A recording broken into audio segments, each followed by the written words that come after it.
kind welcome. And Ralph, thank you for your very generous introduction. And Steve, thank you for your invitation to come here tonight.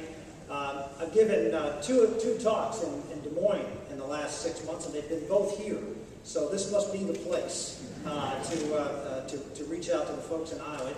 It's a real honor for me to be here because, as every other speaker has said, this is a critical time in our country's history. You know, a lot of times in our history, you sort of put one foot after another and you sort of go on with your life, and you don't realize as you go on through your life that what the time that you're living in is significant. I think everybody in this room, and I think everybody in this country recognizes this is a special time in America. This is a turning point in America. And what a blessed thing it is to be here at such a time. I feel very blessed. I feel very blessed to have served in the United States Senate and the House. I feel blessed to be here tonight to talk to you. I have to say something. It wasn't what I was planning on talking about, but I have to do a little aside because I understand that there have been some robocalls being made to people talking about my pro-life convictions. And that I was a, quote, pro-life fraud. I'd like to address that issue really with the best way I can, which is to tell you a little story about my pro-life activities. At some point you could actually say that even though I have, for 4 years in the House and 12 years in the Senate, had a 100% perfect pro-life voting record. To some degree, I think that the comment of being a pro-life fraud could have applied to me, as it does, unfortunately, to many pro-life legislators and leaders in our country. There are a lot of people who vote pro-life. There are very few people who stand up and fight for life. And there's a reason for that. You pay a price. You pay a price if you stand up out of the foxhole and fight for life, not just vote for life. I remember after one of the partial birth abortion debates, Zell Miller, a great senator from Georgia, who, by the way, came to the United States Senate not as a pro-life senator, but left as one, and worked with me on partial birth abortion. He said, when it came to people speaking on the issue of life, he said, silence is not golden, it's yellow. And indeed,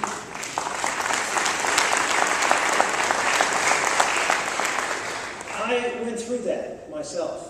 For the first 4 years I was in the House of Representatives, and the first year I was in the Senate. As Ralph described, I was the unlikely congressman and the unlikely senator.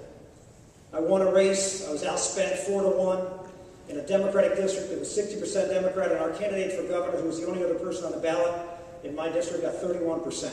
And I won against a 7-term incumbent who had never gotten less than 60.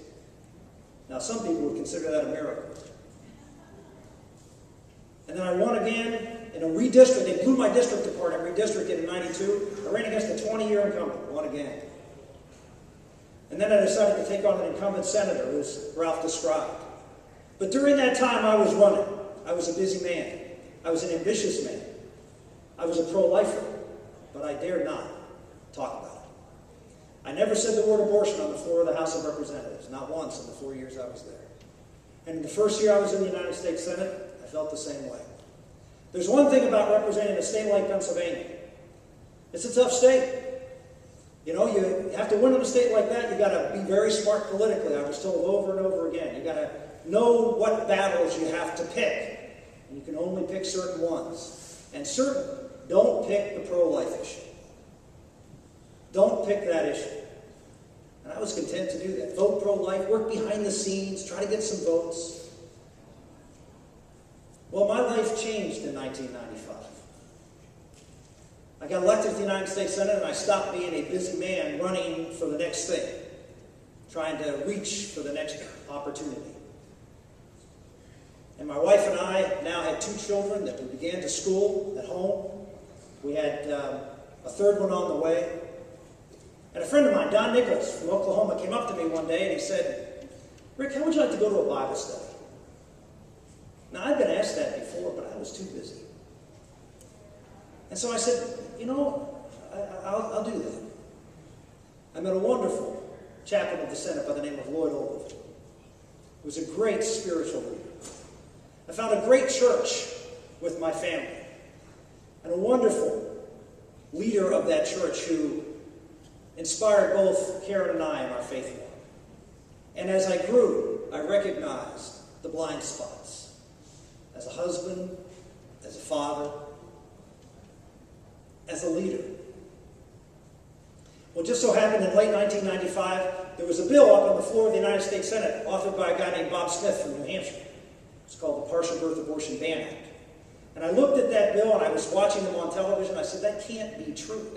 You can't deliver a baby all but the head that's halfway through gestation and execute the baby while you're in the doctor's hand. You can't do that. That can't be real. It was real.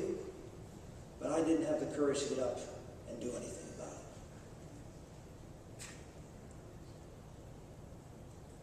it. It was only after 1996 and that faith walk that I was on, that journey that my wife was so important in, that my children, my pastor was so important, that I began to realize what the miracles were all about. And as a result of that journey, when September of 1996 rolled around, we had passed the bill in December of 95, but President Clinton had vetoed it. And by September 1996, we decided to try to override President Clinton's veto. And believe it or not, the manager of the bill at that time was Rick Santorum.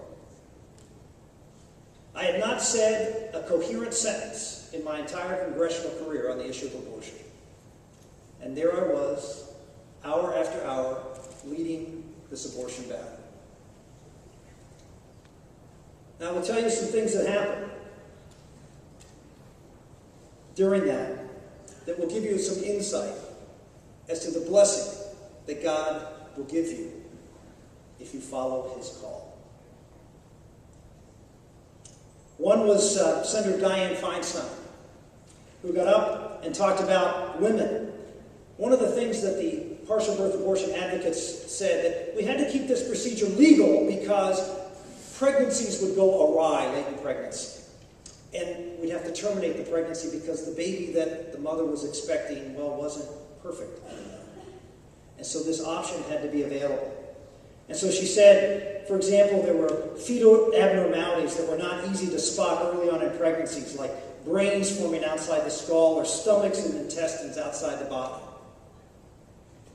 And I got up and I said, think about the message that we're sending to the less than perfect children of America and the mothers who are right now dealing with the possibility of delivering an abnormal baby. My wife Karen is due in March. We haven't done a sonogram. We're hopeful that everything is fine, but what message does it send to me in looking at that sonogram in a week or two if that child isn't exactly what I wanted? Well, we had that sonogram in a week or two. And the sonographer looked over at us and said, your child has a fatal defect and is going to die.